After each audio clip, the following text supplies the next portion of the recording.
ជូនដោយ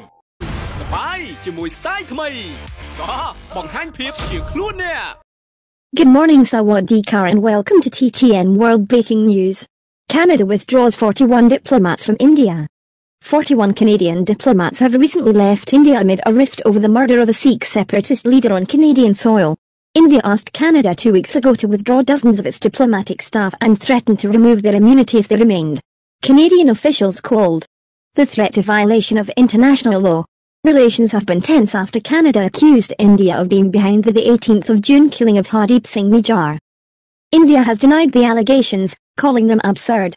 On Thursday, Canada's Foreign Minister, Melanie Joly, confirmed that many Canadian diplomats and their dependents in India have now left the country. She said India had said that immunity for all but 21 diplomats will be unilaterally removed by the 20th of October. The BBC has reached out to the High Commission of India in Canada for comment. Ms. Joly said that the remaining 21 diplomats are still in India, but the withdrawal means Canada will have to limit its services in the country due to a shortage of staff. Specifically, the move will put a pause on in-person operations in Bangalore, Mumbai, and Chandigarh, Ms. Joly said. Officials said there is no timeline on when those services will resume. Services will still be available out of the High Commission of Canada in Delhi, and application centres, which are third-party run, will also remain open, officials said.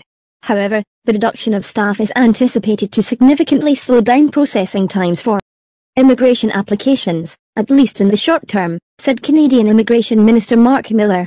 It will be primarily Indian citizens who will be affected, officials said, including international students looking to study in Canada. Indian nationals made up the largest percentage of applicants for temporary and permanent residency in Canada in 2022. Canada had many more diplomats in Delhi than India has in Ethiopia, and since the war between the two countries erupted, India asked Canada for parity in its diplomatic missions. India saying it would remove diplomatic immunity for Canadian envoys is a violation of international law, Ms. Joly said during a news conference in Ethiopia. She added that Canada will not reciprocate if we allow the norm of diplomatic immunity to be broken. No diplomats anywhere on the planet would be safe, Ms. Joly said. Officials said they still welcome Indian nationals who want to visit or move to Canada. Canada-India relations have deteriorated to a historic low after Prime Minister Justin Trudeau said in September there was credible evidence of a potential link between India and Nijjar's murder. Mr. Trudeau said this was based on Canadian intelligence, which suggested that agents of the government of India were behind the killing. This, Canada has said, is a violation of its sovereignty. Nijjar was shot and killed by two masked gunmen outside the Sikh temple he led in Surrey, British Columbia. Canadian police called it a targeted attack, and an investigation into the murder is ongoing. He was an outspoken advocate for the creation of a separate state of Sikhs in India called Khalistan, a movement staunchly opposed by India, and India had designated him as a terrorist in 2020. Despite the public accusation, Mr. Trudeau has repeatedly said that Canada is not looking to escalate the rift with India. He has called on Indian officials to cooperate with the investigation into Nijjar's death.